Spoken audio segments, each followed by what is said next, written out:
नमस्कार दोस्तों, राहुल गांधी को हाल ही में कॉन्विक्ट किया गया एक क्रिमिनल डिफेमेशन केस में एक गुजरात कोर्ट के द्वारा, जिसके बाद उन्हें पार्लियामेंट से डिस्क्वालीफाई भी कर दिया गया। इसे देखकर देश भर की ऑपोजिशन पार्टीज इकट्ठी हुई और ऑपोजिशन लीडर्स ने साथ में मिलकर कहा कि ये एक काला दिन था इंडियन डेमोक्रेसी के लिए। कांग्रेस का कहना है कि राहुल गांधी के साथ ये सब इसलिए किया जा रहा है ताकि उन्हें पार्लियामेंट में बोलने से रोका जा सके।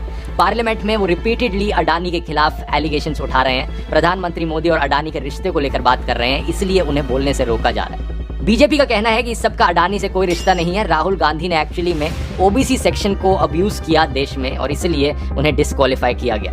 तो क्या है सच्चाई यहाँ पर? आइए इस डिफेमेशन केस को गहराई से समझते हैं आज के इस वीडियो में। नरेंद्र मोदी जी का अदानी के साथ क्या रिश्ता है और 20,000 करोड़ रुपए किसके हैं, मैं पूछता जाऊंगा। मुझे कोई डर नहीं लगता इन लोगों से। राहुल गांधी की समस्या यही है कि उनको वोट नहीं मिलता, कि इसको आप सारी संपत्ति दे रहे हो देश की। ये बात है दोस्तों 2019 की लोकसभा इलेक्शंस की। राहुल गांधी कर्नाटका में एक इलेक्शन रैली कर रहे थे।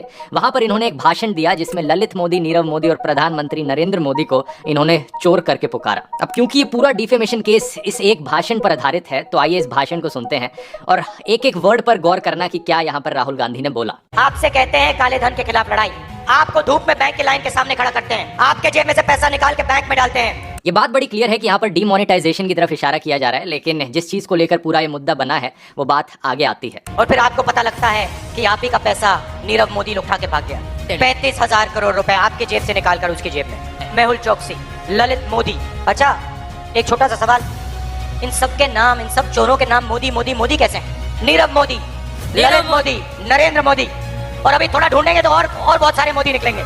इन सब चोरों के नाम मोदी मोदी मोदी कैसे हैं? तो ये बात बड़ी क्लियर है कि यहाँ पर इन 3 मोदीज को चोर कहा जा रहा है राहुल गांधी के द्वारा। इसको लेकर राहुल गांधी के खिलाफ एक कंप्लेन फाइल करी गई और फिर केस दर्ज किया गया आईपीसी सेक्शन 499 और 500 के अंतर्गत, जो डिफेमेशन से डील करते हैं। डिफेमेशन शब्द का मतलब बड़ा सिंपल है, अगर आप किसी के खिलाफ कुछ ऐसा बोलते हो जिससे उस दूसरे इंसान की रेपुटेशन इफेक्ट होती है, रेपुटेशन को डैमेज पहुंचता है, इसे डिफेमेशन कहा जाता है। इंडिया में डिफेमेशन 2 प्रकार के हो सकते हैं, सिविल डिफेमेशन और क्रिमिनल डिफेमेशन। अगर आप किसी के खिलाफ सिविल डिफेमेशन करते हो तो पैसे का फाइन पे करना पड़ सकता है, लेकिन क्रिमिनल डिफेमेशन केस में सजा भी हो सकती है, जेल हो सकती है फॉर अप टू 2 इयर्स।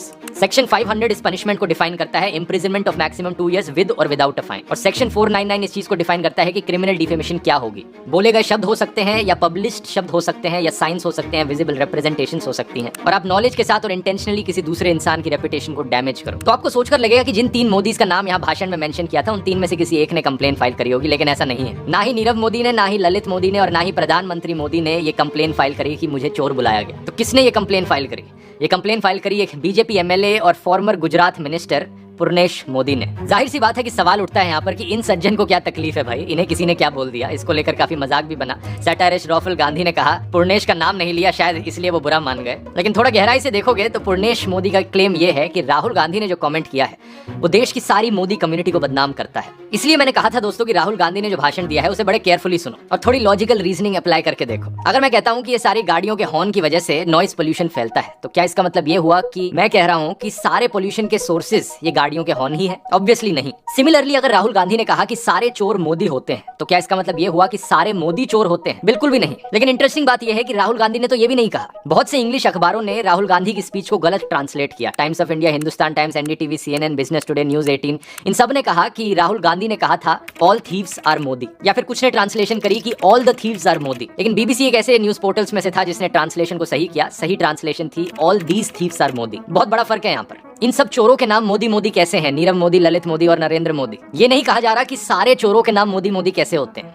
बड़ी ही एक्सप्लिसिटली 3 लोगों के नाम लिए गए हैं जिनका मोदी सरनेम है, और उसके बाद एक पॉसिबिलिटी एक्सप्रेस करी गई है, अभी थोड़ा ढूंढेंगे तो और बहुत सारे मोदी निकलेंगे। इन्होंने ये नहीं कहा कि ढूंढने पर जितने भी निकलेंगे वो सब मोदी निकलेंगे। तो यहाँ पर ना ही सारे मोदीज की बात करी गई, ना ही सारे चोरों की बात करी गई। बात करी गई डिमोनेटाइजेशन और जीएसटी की, और जो रिसेंटली घोटाले हुए नीरव मोदी और ललित मोदी को लेकर। प्रधानमंत्री मोदी पर आरोप लगाया गया नोटबंदी के इम्पैक्ट का, जैसे आम जनता को, छोटे बिजनेसेस को एक बुरा असर पड़ा और जो क्रॉनिक कैपिटलिस्ट थे उन्हें एक फायदा मिला। राहुल गांधी के लॉयर किरीट पानवाला ने यही चीज आर्ग्यू करी, कहते हुए कि राहुल गांधी के भाषण में कोई इल इंटेंशन नहीं था। लीगल स्कॉलर गौतम भाटिया ने ट्वीट करके कहा कि ये एक बड़ी बेसिक लीगल प्रोपोजिशन है कि अगर कोई भी स्टेटमेंट एक जेनेरिक क्लास ऑफ लोगों को रेफर करती है, डिफेमेशन का केस स्टैंड नहीं कर सकता अनलेस कोई इंडिविजुअल ये ना प्रूव कर सके कि डायरेक्टली उन्हें रेफर किया गया है। फॉर एग्जाम्पल, अगर कोई आदमी खड़ा होकर कहता है कि ये सारे लॉयर लोग चोर होते हैं, तो कोई भी रैंडम लॉयर खड़ा होकर इस आदमी के खिलाफ डिफेमेशन फाइल नहीं कर सकता, क्योंकि ये लॉयर प्रूव नहीं कर पाएगा कि ये स्टेटमेंट मेरे अगेंस्ट बोली गई है एज एन इंडिविजुअल। सारे लॉयर्स को लेकर बोली गई है, किसी एक लॉयर को पिन पॉइंट नहीं किया गया, तो डिफेमेशन नहीं होना चाहिए। गौतम भाटिया का कहना है कि ये बड़ी अजीब चीज है कि जो कोर्ट के जज थे वो इस बेसिक चीज से कैसे अनअवेयर हो सकते हैं, और ये बड़ी कॉमन सेंस वाली बात है। खुद ही सोचकर देखो आप दोस्तों, रोजमर्रा की जिंदगी में ऐसी जेनेरिक स्टेटमेंट्स हर कोई देता है कि इंडियन मीडिया तो बिक चुका है, ये हमारी पुलिस तो हमेशा करप्ट होती है, ये बॉलीवुड वाले लोग एंटी हिंदू होते हैं,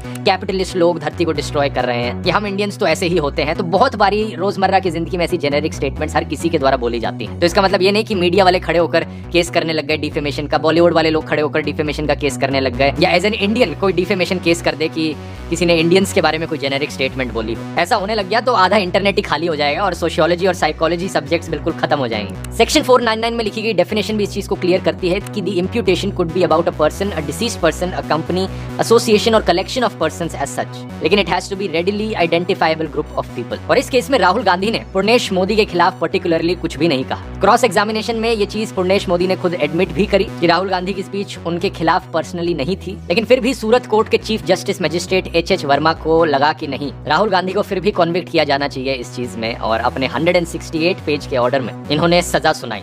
इन्होंने कहा कि राहुल गांधी अपने भाषण को लिमिट कर सकते थे नीरव मोदी, विजय माल्या और मेहुल चौकसी तक, लेकिन उन्होंने इंटेंशनली ऐसी स्टेटमेंट दी जो सारे लोगों को हर्ट करती है, जिन सब लोगों का मोदी सरनेम है, इसलिए ये एक क्रिमिनल डिफेमेशन है। और कोर्ट ने सजा सुनाते वक्त मैक्सिमम पनिशमेंट दी। इसके पीछे क्या कारण था? कोर्ट जस्टिफिकेशन देता है कि राहुल गांधी एक मेंबर ऑफ पार्लियामेंट है और as a member of parliament उनका इम्पैक्ट बहुत बड़ा होता है पब्लिक पर, जिसकी वजह से इनके क्राइम की सीरियसनेस और बढ़ जाती है। इसीलिए क्योंकि ये एक मेंबर ऑफ पार्लियामेंट है, इन्हें कम पनिशमेंट नहीं दी जानी चाहिए, बल्कि मैक्सिमम पॉसिबल पनिशमेंट दी जानी चाहिए, जो कि 2 साल की होती है। कम पनिशमेंट दी तो लोगों तक एक गलत मैसेज पहुंचेगा, ये कहना था कोर्ट का। सीनियर एडवोकेट और फॉर्मर कांग्रेस लीडर कपिल सिब्बल का कहना है कि ये पूरा प्रोसेस और आउटकम इसका बहुत ही बिजार और अजीब रहा है। लीगल प्रोसेस को यहाँ पर इस्तेमाल किया जा रहा है पॉलिटिकल रीजंस के लिए, और आप मुझसे पूछोगे तो मेरी भी राय यहाँ पर यही है। प्लीज जज साहब मुझ पर कोई डिफेमेशन मत कर देना या कंटेम्प्ट ऑफ कोर्ट मत लगा देना, लेकिन मेरा मानना है कि डिफेमेशन आज के दिन दुनिया भर में एक जरिया बन गया है लोगों की आवाज दबाने का। राहुल गांधी का ही एग्जाम्पल ले लीजिए, ये कोई इकलौता डिफेमेशन केस नहीं था राहुल गांधी के ऊपर, करीब 8-9 ऐसे और डिफेमेशन केसेस उनके ऊपर एग्जिस्ट करते हैं। जैसे कि मार्च 2014 में जब उन्होंने कहा था कि आरएसएस के लोगों ने गांधी जी को मारा, और यहाँ पर यह मेंशन करना जरूरी है कि गांधी जी की हत्या के 4 दिन बाद सरदार वल्लभ भाई पटेल ने एक ऑर्डर जारी किया था आरएसएस को बैन करने का। ढेरों किताबों में इस चीज को मेंशन किया गया है कि नथुराम गोडसे का आरएसएस से क्या कनेक्शन था, लेकिन फिर भी राहुल गांधी के खिलाफ डिफेमेशन केस किया गया इस चीज को लेकर। जून 2018 इन्होंने आरोप लगाया कि अमित शाह डायरेक्टर थे अहमदाबाद डिस्ट्रिक्ट कोऑपरेटिव बैंक के, और इस बैंक ने करीब 750 करोड़ रुपए डीमोनेटाइज्ड करेंसी के कलेक्ट किए थे सिर्फ 5 दिन के अंदर अंदर। राहुल गांधी ने कहा कि बीजेपी 80% ज्यादा अमीर बन गई नोटबंदी के बाद। एक और डिफेमेशन केस।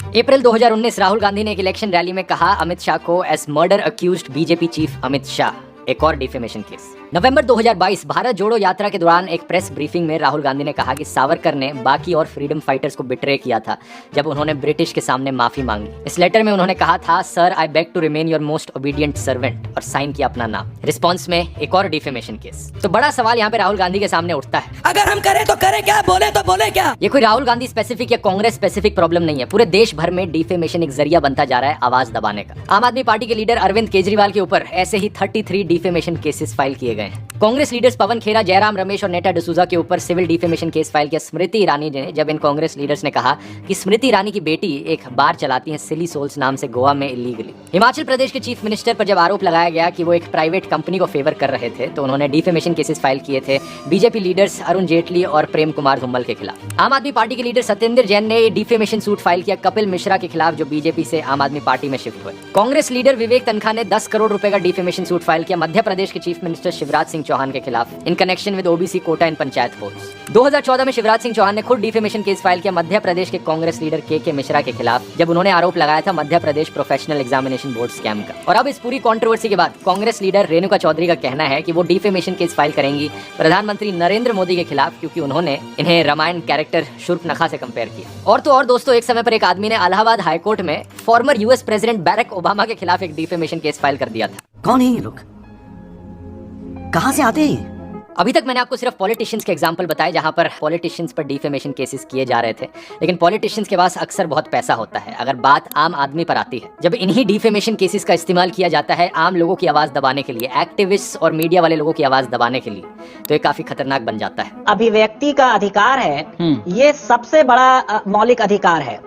तो डिफेमेशन का लॉ जो है ये डेफिनेटली उस पर चिलिंग इफेक्ट है। 2012 और 2021 के बीच में AIADMK ने करीब 130 डिफेमेशन केसेस फाइल किए अपने political opponents, anti corruption activist, NGOs, news editors और अखबारों और टीवी नेटवर्क्स के ऊपर। इंटरेस्टिंग, ये केसेस किसी पॉलिटिकल पार्टी या किसी इंडिविजुअल इंसान के द्वारा फाइल नहीं किए गए थे, बल्कि तमिलनाडु की सरकार के द्वारा फाइल किए गए थे जब AIADMK पार्टी पावर में थी। हालांकि जुलाई 2021 में DMK पार्टी जब पावर में आती है, तमिलनाडु के चीफ मिनिस्टर MK स्टालिन इन सारे केसेस को विड्रॉ करने का ऑर्डर दे देते हैं। 2017 में एक NCP पॉलिटिशियन ने एक एक्टिविस्ट के खिलाफ केस फाइल किया जब उन्होंने एलिज किया कि वो पॉलिटिशियन को स्पेशल पर्क्स मिल रहे थे जेल में। 2013 में आम आदमी पार्टी ने एक डिफेमेशन केस फाइल किया एक वेब पोर्टल और टीवी चैनल के खिलाफ, ये कहते हुए कि जो स्टिंग ऑपरेशन चैनल ने रन किया था वो फर्जी था। ये प्रॉब्लम इंडिया के बाहर भी एग्जिस्ट करती है दोस्तों, जैसे कि Italian prime minister Giorgia Meloni ने डिफेमेशन केस फाइल किया एक राइटर रॉबर्टो सावियानो के खिलाफ जब उन्होंने कुछ कमेंट्स बोले इटालियन प्राइम मिनिस्टर की पॉलिसी को लेकर माइग्रेंट्स को इन्वॉल्व करते हुए। पिछले साल यूनेस्को ने एक रिपोर्ट निकाली कंसर्न एक्सप्रेस करते हुए कि दुनिया भर में करीब 160 कंट्रीज ऐसी हैं जहां पर डिफेमेशन अभी भी क्रिमिनलाइज्ड है और डिफेमेशन लॉज को मिसयूज किया जाता है। यूनेस्को की सजेशन थी कि डिफेमेशन के इशू को फ्रीडम ऑफ एक्सप्रेशन के पॉइंट ऑफ व्यू से देखा जाना चाहिए और इंडियन सुप्रीम कोर्ट ने भी एक समय पर यही कहा था जब जयललिता की सरकार में डिफेमेशन केसेस को लेकर बात चल रही थी। तो उन्होंने कहा कि डिफेमेशन केसेस को एक पॉलिटिकल हथियार की तरह नहीं इस्तेमाल किया जाना चाहिए सरकार के क्रिटिक्स के खिलाफ। सिर्फ किसी सरकार को करप्ट कहने से किसी के ऊपर डिफेमेशन केस नहीं होना चाहिए और इसीलिए मुद्दा उठाया जाता है दोस्तों डिफेमेशन को डीक्रिमिनलाइज करने का। इसका इतिहास देखें तो डिफेमेशन के कानून को पहली बार IPC के सेक्शन में डाला गया था साल 1860 में ब्रिटिश सरकार के द्वारा। तो ये बेसिकली एक 160 साल से ज्यादा पुराना कानून है जो हमें हैंडओवर किया गया है ब्रिटिश इंपीरियलिस्ट के द्वारा। जिन लोगों ने कानून बनाया था वो इससे आगे बढ़ चुके हैं, लेकिन हम अभी भी इसी घिसे पिटे कानून को यूज करते जा रहे हैं। साल 2009 में यूके में दोस्तों सेडिशन लॉ को रिपील कर दिया गया था और डिफेमेशन को डीक्रिमिनलाइज कर दिया गया था। लेकिन आज के दिन इंडिया में हमारे पास क्रिमिनल डिफेमेशन लॉ भी है और सेडिशन पॉलिटिकल दायरे से बाहर आए तो डिफेमेशन को डीक्रिमिनलाइज करना इसलिए भी जरूरी है ताकि ये बड़ी बड़ी कंपनियां लोगों की आवाज ना दबा पाए। इसके ढेर सारे एग्जांपल्स आपको मिल जाएंगे। साल 2018 में अनिल अंबानी ने अहमदाबाद में 28 अलग अलग डिफेमेशन केसेस फाइल किए थे।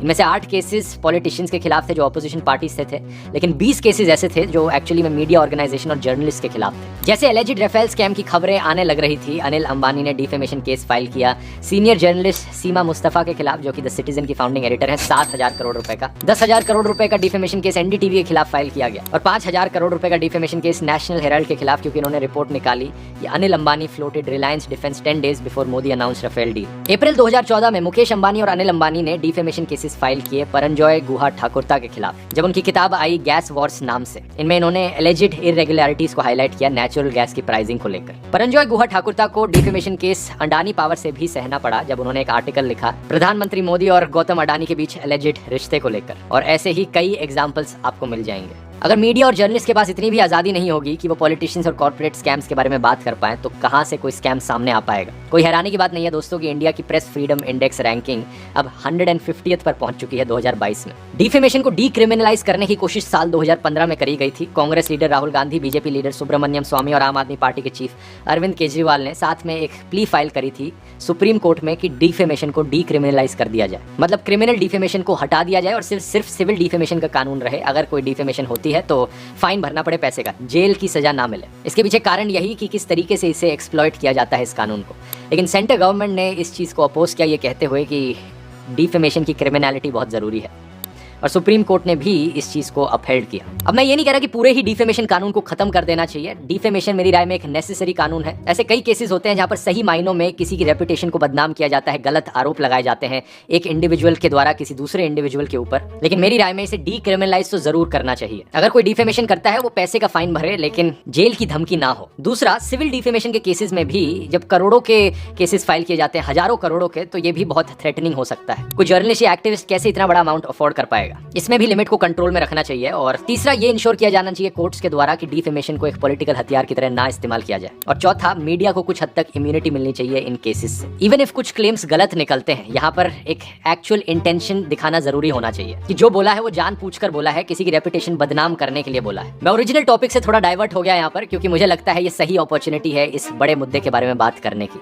राहुल गांधी की जहां तक बात आती है, उन्हें बेल मिली है 10,000 रुपए बॉन्ड देकर और 30 दिन का समय मिला है अपील फाइल करने के लिए। इस कन्विक्शन के आने के कुछ ही टाइम बाद एक नोटिस इशू किया गया था लोकसभा के सेक्रेटरीट के द्वारा कि राहुल गांधी अब डिस्क्वालिफाइड हैं इस हाउस से एज ऑफ 23 मार्च। ये डिस्क्वालिफिकेशन हुई है under the representation of the people act 1951, specifically section 83 of the RPA. इसमें लिखा गया है कि अगर कोई भी इंसान कॉन्विक्ट होता है और उन्हें सेंटेंस दिया जाता है मिनिमम 2 साल के लिए, तो उन्हें डिस्क्वालीफाई किया जाएगा और ये डिस्क्वालिफिकेशन जेल से रिहा होने के 6 साल बाद तक कंटिन्यू रहेगा। इससे पहले इस कानून में एक सेक्शन होता था सेक्शन 8(4) जिसमें कहा गया था कि ये डिस्क्वालिफिकेशन कन्विक्शन की डेट के सिर्फ 3 महीने बाद ही इफेक्ट में आ सकती है। लेकिन जुलाई 2013 में एक लैंडमार्क जजमेंट दी थी सुप्रीम कोर्ट ने, जिसमें उन्होंने इस सेक्शन 8(4) को स्ट्राइक डाउन कर दिया था। कोर्ट ने कहा था कि अनकॉन्स्टिट्यूशनल है कि पार्लियामेंट डिस्क्वालिफिकेशन को इस तरीके से डिले कर सकता है। उसी साल यूपीए सरकार ने एक ऑर्डिनेंस जारी करी थी सुप्रीम कोर्ट के इस वर्डिक्ट को नलिफाई करने के लिए। यूपीए सरकार कोशिश कर रही थी कि एक स्लाइटली मॉडिफाइड वर्जन लाया जाए